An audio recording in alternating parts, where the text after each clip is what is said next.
Welcome back to another episode of the CSTA podcast. My name is Jared O'Leary.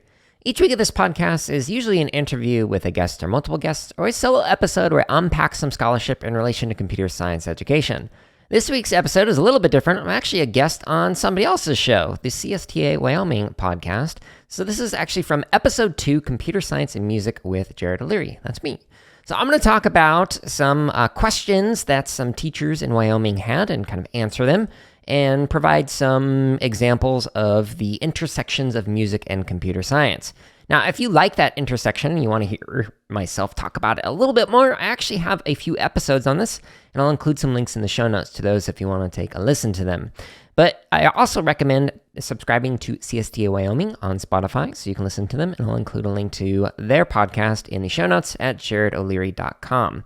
And just go up to the computer science or coding tab and then go down to the podcast.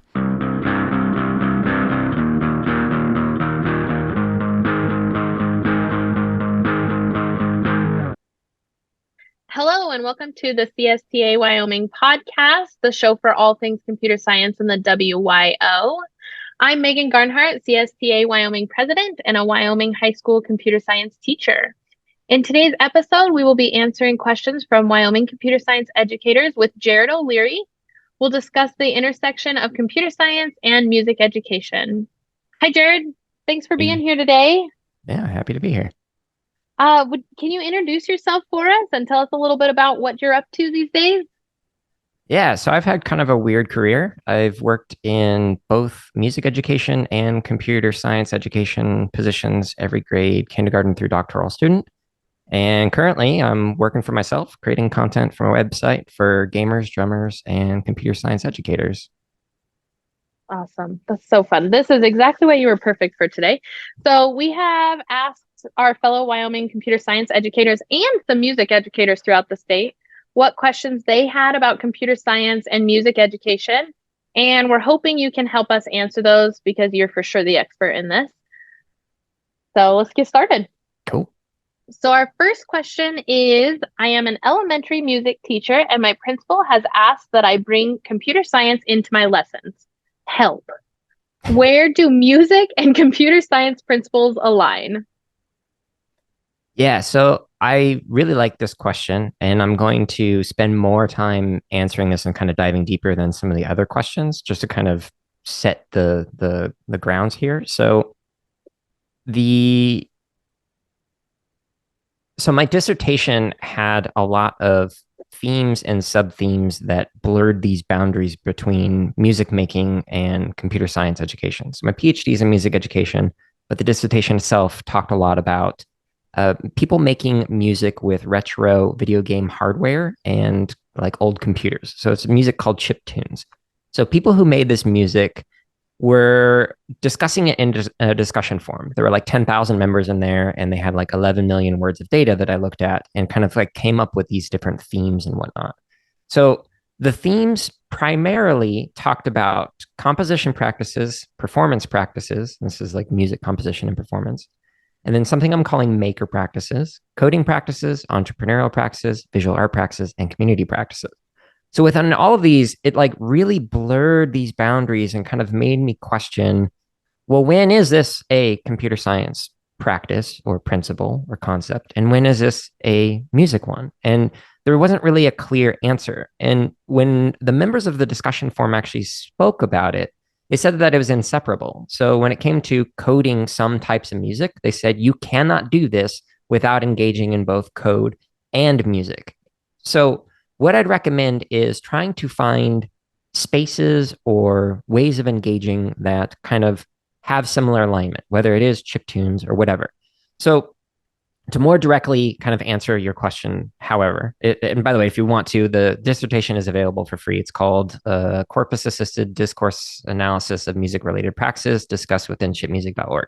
It's a mouthful. It's for free on my website under the publication section.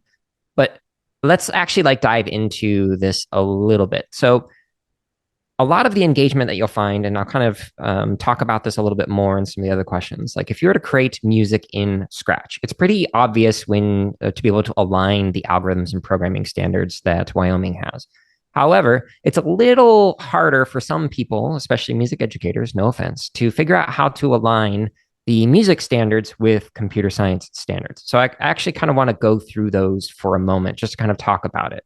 So if we look at, this is just for the grades 9 through 11, but you can do this with K through 4 and through 5 through 8. But in the music standards in standard 1, we have the very first like substandard that's talking about refining musicianship through individual practice. And it's great. The people who were performing in this discussion forum were doing so. And so that would address that standard.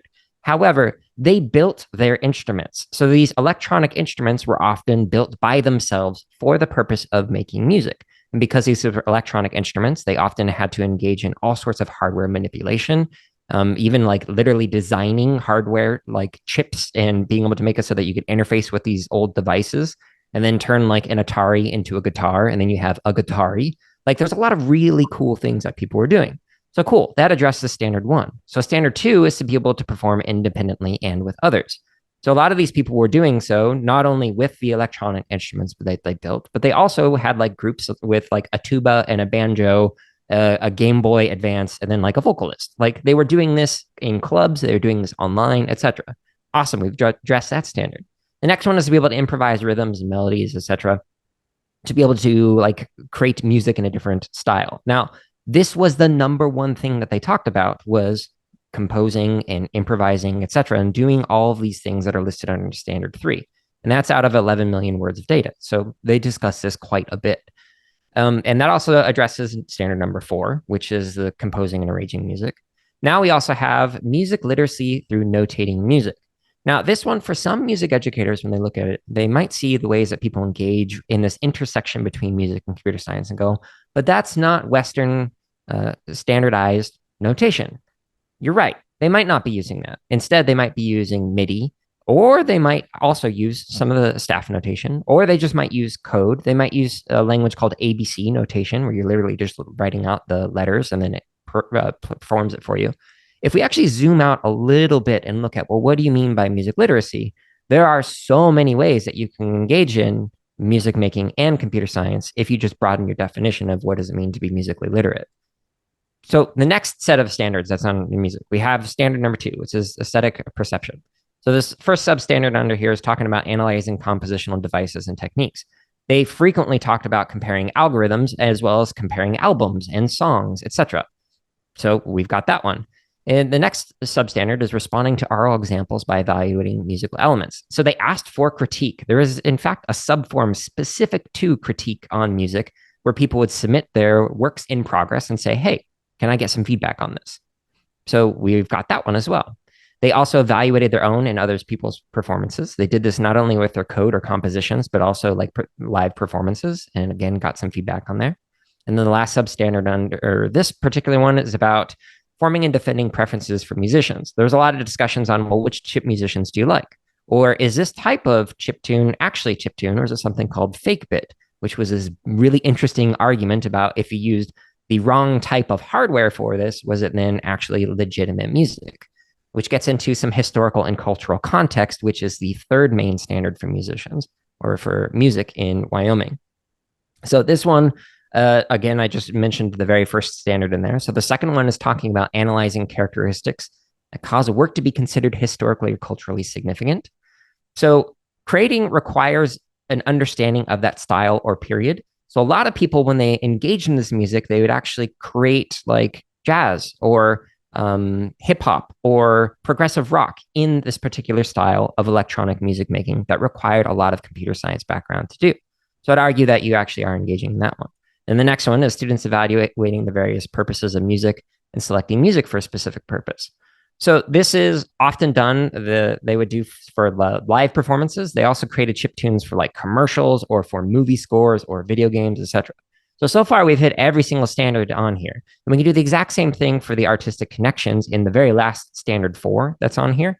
We could talk about digital citizenship, how it's not just about the music, but the actual musical tools and instruments that are being designed, manufactured, built, etc. And then we could even talk about the entrepreneurship.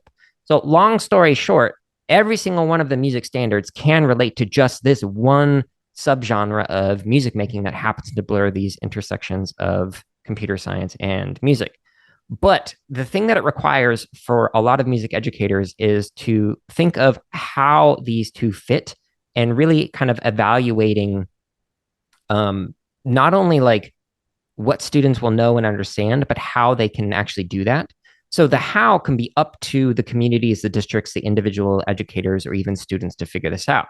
So if you look at the standards, it doesn't say that you're going to do all of these things in band class or in orchestra class or general music, which is often the case in elementary school, and also happens to be the most broad of the like main categories of music education.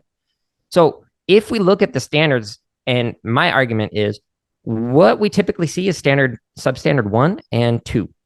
That's about 99% of what you see in most large ensembles is performing alone or with others and refining that performance. That's it. None of the other stuff. So if you're looking at some of the like music and CS stuff that's discussed in my dissertation, and then here's a link that hopefully you can include in the show notes of some podcasts where I kind of unpack some publications that explore this more examples in some publications that I've done.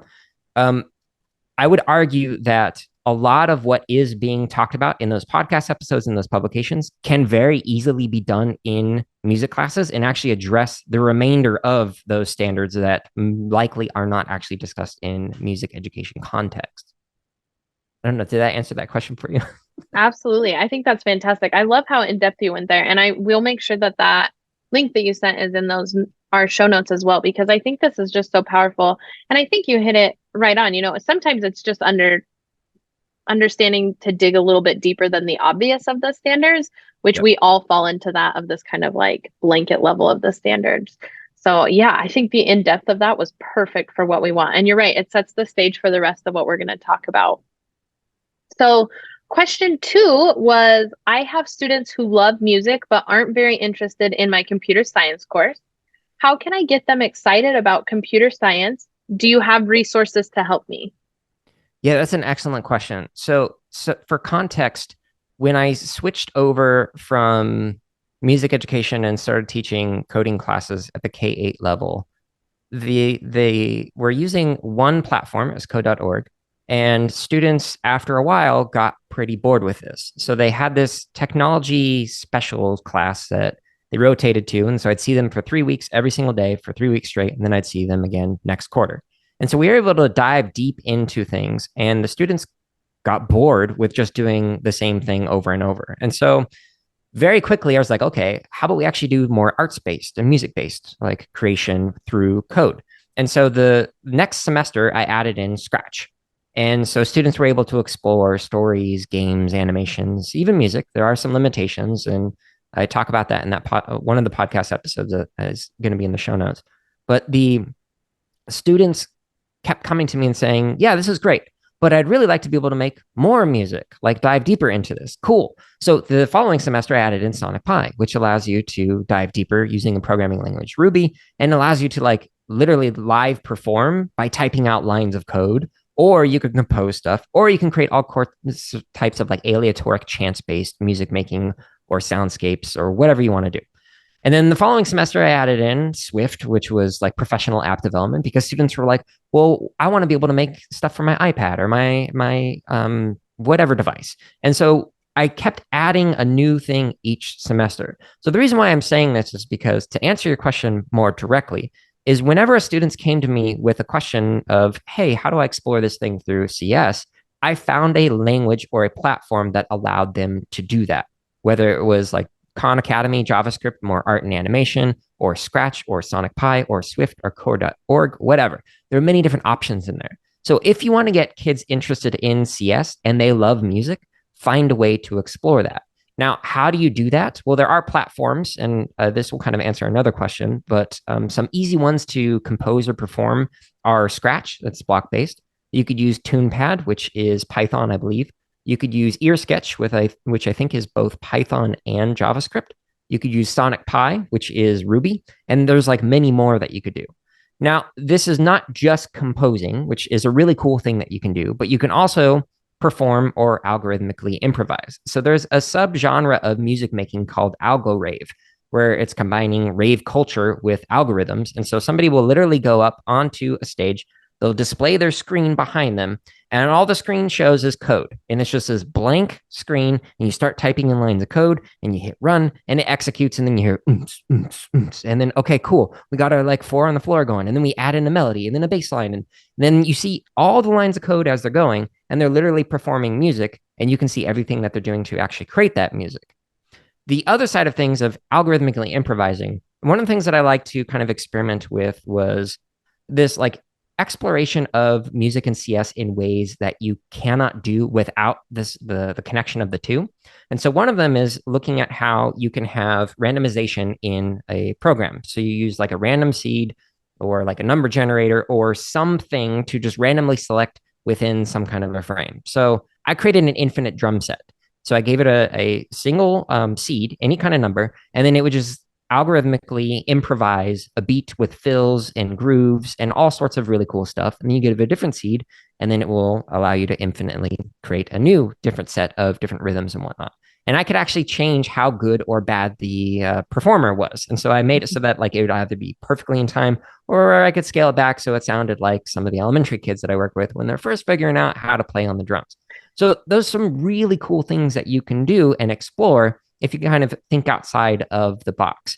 But it doesn't have to just be music making. So some people are like the percussionists like myself are really just interested in like sound and might not necessarily need to focus on melodies, harmonies, rhythms, etc. So you could also explore like randomized soundscapes. So I made one like back when I was doing my residency in the School of Music. There was like a vocal professor in the office next door to me and just bang away on the piano and somebody be like singing. And so I wanted to be able to like drown that out. No offense to them. So I created a randomized soundscape that would like make it sound like I was walking through a forest. And so every time I would turn that on, it'd be a random walk. It'd be like, oh, there's a river on my right. There's birds flying overhead. There's crickets, etc. And so I created this without making any kind of music, but it was all through code that I was using to be able to create this soundscape. So those are some like many different ways that you can explore music and sound in CS for those who happen to be interested in it. I really like how you phrase that and how you kind of drew that scope and sequence out and how that worked with your students because I agree completely. What I find with students, especially when they're getting to that high school level, is sometimes they've seen so much of the same that they're even our kids who really love computer science are bored of computer science.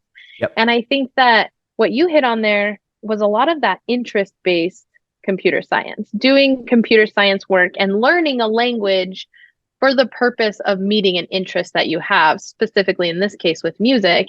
And I love that idea because it's okay if I have three different kids in a room learning three different languages or programs, if that's going to lead them to what they want to get from their computer science education, particularly if it's interest-based for their music. And I like that because I think I'm guilty of it myself. I pigeonhole myself into this group's going to learn this coding language with this program at this pace. But we know that that doesn't work for all our students. And even our students who love computer science get bored with the same stuff. So that interest based and letting them come to you and say, this is what I want to do. How do I do that? I feel like that's such a good bridge for everything we do. Computer science, music, all of those pieces, that interest is so huge. So that's fantastic. Yeah. And so for context, like the K-8 coding classes were mandatory. So having taught classes that are mandatory and classes that are like people elect to take them or pay to attend, etc., it's very different when everybody is like required to be there and they're like, I don't want to learn this. Okay, so if I came in with this really awesome pre-scripted thing that I find really interesting, and the kids who want to be there find interesting, the kids who don't care are going to be like, so what? And then what? They're not going to learn anything. So if you start with the interest, then it draws them into the field. At least in my opinion. Sometimes I had some middle schoolers who were just like, well, I don't want to do this. And I was like, well, do you play video games? And like, yeah. Well, how about you modify a video game or make your own? Like that was the way to like kind of get them into it. And then it drew them into more things down the road. They were like, well, how do I do this thing? Oh, well, here's something for you. It's hard to facilitate, to be honest, because like if I walk up to a computer, like it might be JavaScript, the next computer's Scratch, the next computer's Ruby, and then like Swift, like it's very hard. You have to be able to debug very fast and it kind of set up a lot of practices to encourage peer collaboration, facilitation, and question asking, etc. But in the long run, it was totally worth all the efforts and all the languages that I ended up using or not using, but still learning and going, nah, we won't do that one. Yeah, see, I think as you were saying that, it's such a good point that the younger kiddos where it's not an elective that they're choosing necessarily. In Wyoming, we know this is now part of our state requirements from K-12. And so our elementary and junior highs are going to start to see kids who are required to do this, just like you said, are like, I'm not interested at all. And I think you're right. Some of those peer editing skills and those peer helper skills that you can set up early on, it's Mhm. it's so worth it in the long run for you to be able to reach their interests. I'm just going to say, having taught for quite a while, it's worth teaching to their interests, even though it's a little bit harder because really bad behaviors with kids who are bored is also really hard. So, kind of picking our level of difficult there, it's hard for me to maybe know and manage all of the different resources that they're using or languages that they're using. It's Yeah. also hard to deal with half a class of board students. So I like how you Yeah. say that, like this interest-based driven. I mean, choose your hard, right? Yeah. Cool. That's fantastic. Our next question was for teachers and students that want to try computer science music out, what are some good introductory programs that are free and readily available that you would suggest? Now, I know you've touched on this a couple times, and it Mhm. sounds like in our show notes, that link that you have is going to take us to some podcasts that give us some good resources as well. Yeah. So here's another page that you can include in the show notes. So on my website, there's a coding and music page or a music and coding page, and it uses like the two ampersands because I'm a nerd. It's a programming thing. Hey. It is. Yeah. So yeah, on there are links to multiple uh, platforms that are great for this, but Scratch is good for block based. There are problems with it in terms of you can't really get granular with the music making. Like you can't really refine it, make it sound as great as you want. You can with Sonic Pi, but it is a syntax light language. So it's a Ruby. It's made for being able to perform live. So you don't want to have to worry about semicolons and stuff like breaking things. But I do wonder for the like, I started that with fourth graders. I wonder if they down the road were to go to a more syntax heavy language, if they would be like, why do I need to add in all of these braces, etc., and if it's going to like cause some confusion down the road. But I don't know. Another one is TunePad, and then they kind of are in collaboration with Georgia Tech, which also created Ear Sketch. And so that's like a full range that can be used from mid elementary and on up. But there are some other things that like I did with Scratch Junior, which is great for like early and pre-readers, and you can make some like fun music programs in there where like you can create a like drum set. So when you press on the different like sprites, then it will like do the different sounds for the drum set. And you can make a beat, like things like that. I really like that you started with Scratch just because that's generally where I start. And I'm Mhm. pretty intentional with that because it does offer so much, but it has limitations, which to go back into this interest driven, I like that there's limitations because suddenly they're wanting to do something that they can't do. Mhm. And so they're willing to learn a bit more once they call me over and they can't do what they want. They want Yep. to know how to fix it then. So I like starting there and then moving them forward. Like you said, there are some limitations, but I think that kind of encourages them to learn a bit more. Awesome. Okay, so I'm going to put you on the spot a little bit with this one. And I actually For it. wrote this question. So specifically, I'm putting you on the spot. So says I'm constantly looking to plant the seed for specific computer science careers for students. What areas of current professional music production do you believe rely on computer science most, and what would those job titles be? Yeah, so depending on how you look at the like the phrasing of that question, like anything that's involving any type of electronic music is going to require software, hardware. You're going to be able to need to know computer science to be able to create the stuff that people use for those tools. But to actually give you some more like careers that specifically you have to know both or be good at both, like that's where I think is really interesting. If we look at a lot of live performances nowadays, there's so much going on. Like it's not just when I'm speaking of like if you go to a concert.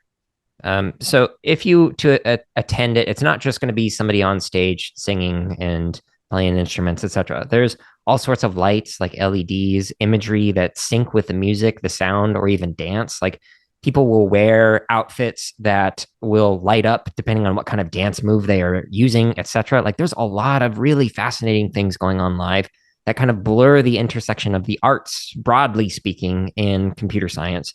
That's really cool. And there's even some organizations that specifically explore those connections. But if we go back to like some of the software, like digital audio workstations or DAWs, they often use something called a virtual studio technology or VSTs. And so these are plugins that make it so that you can make your music software do something you could not do. So let's say you had it like an analog synthesizer that you really like, but it's like dying on you, and you wanted to be able to create one that you can use in your virtual program, your software. Cool. You can make a VST that will be that analog synthesizer, etc. In order to create stuff like that, I argue you have to have an understanding of not just computer science, but also music making. And so there are entire careers that like are specifically looking for programmers with a strong background in some kind of music making, etc. Because you don't want to just hire somebody who doesn't know how to make music because they know how to program, because then you're going to be like having to teach them, well, here's this very basic concept, etc. Like you have to be able to understand both. But now I want to give you an example that's like probably more catered toward high school students that might really be interested in this. So video game sound design is a whole new thing. It's no longer just about like composing music, like here's a score and it will play. If you think of a movie when you're composing music, the movie, you know exactly how long that scene is going to be. And the composers, like given parameters like, hey, we want it to be action oriented. It needs to be exactly 14 seconds long and have some hit points on the like the 3 second and the 8 second marker. I don't know, stuff like that. But in video games, what if I'm really good at video games and I can finish that sequence in 5 seconds? Or what if I'm really bad at video games and it takes me like an hour just to get through this thing that most people can do in a minute? Well, at some point in there, you're going to need to be able to program maybe even some hints, audibly speaking. There's this game that I played called Flower, and it kind of like guides you audibly and visually to be able to figure out what your objectives are. It doesn't like tell you, hey, collect the flower petals and like all this stuff.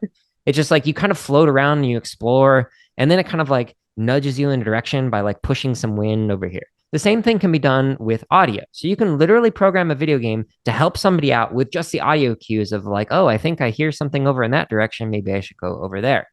But if we really want to get extra nerdy, I have a friend named Julian who works at Gearbox Studios, which is like a really big game development company. And one of the things that he was talking about is like the things you have to consider with virtual reality and sound design. So if you're playing in a video game, there are certain like ways that you can interact by like pressing a button and it'll do something. But if I'm in virtual reality, like let's say I'm in this room that I'm in right here, and I pick up my cell phone. If I'm able to hold my cell phone, now where I throw it is going to make a different sound. If I throw it into the room far away, it's going to make a different sound. If like that room is all made out of metal, what if I throw it into a room that's made out of wood? What if I drop it on my keyboard or tap it on the mouse? What if I move it in different directions, etc., and I just start like hitting it on every single object in this room? You could go in and record every single combination of sound in every single acoustic environment, etc. Or you could record maybe one sound or not record a sound at all, but instead actually design the sound algorithmically and take into all kinds of different factors and mathematical equations and algorithms to be able to go, okay, when it is touching metal on plastic inside of a wooden room, it will sound like this.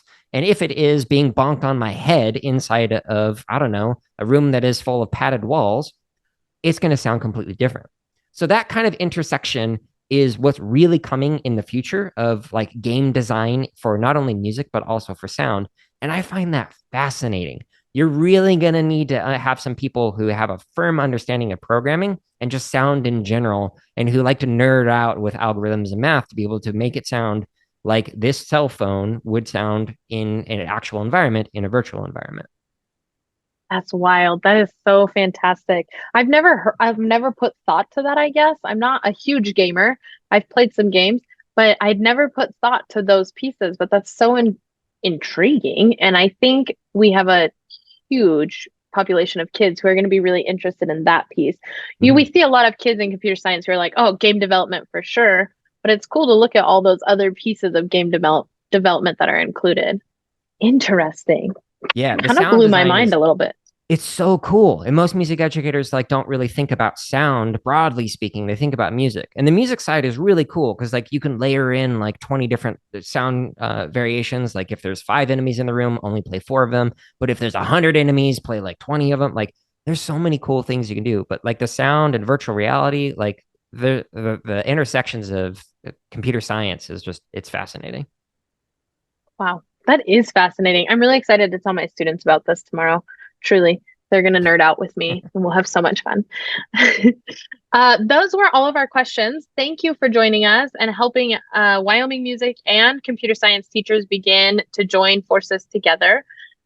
Where can our listeners find and follow you online? You've talked about it quite a bit. So, where can we find you? So I talk quite a bit on the CSK8 podcast. You can search for that anywhere on any podcast platform. Or if you just go to my name, jaredoleary.com, you can find me on various social media outlets on there. Wonderful. And I know personally, I've spent quite a bit of time on your website. Folks, you should absolutely check it out. Music, computer science, whatever you're looking for, it's on there and it's a fantastic website. So Thank you. dig in. And then a quick reminder to our listeners before we sign off for today to go visit our CSTA Wyoming website to register for the summer conference. Also, follow us on Twitter, Instagram, and Facebook to stay up to date with all things computer science.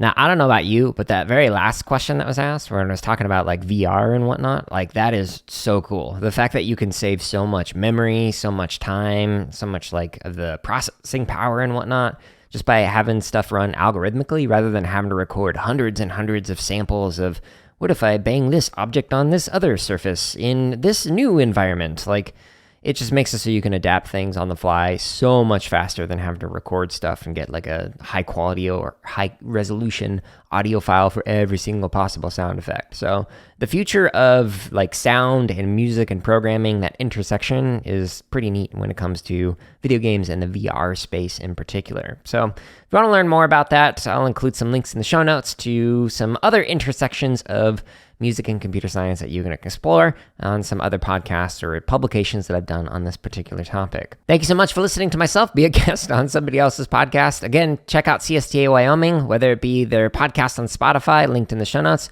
or, you know, their conferences like the one that's coming up this summer. So if you haven't done so, I highly recommend attending. I attended this past year and I really loved it when I was out there at the conference. So check it out. If you enjoyed this episode, consider leaving a review or sharing it with somebody else. And make sure you also do the same thing for CSTA Wyoming's podcast. And stay tuned next week for another episode of the CSKA podcast. Till then, hope you're all staying safe and are having a wonderful week.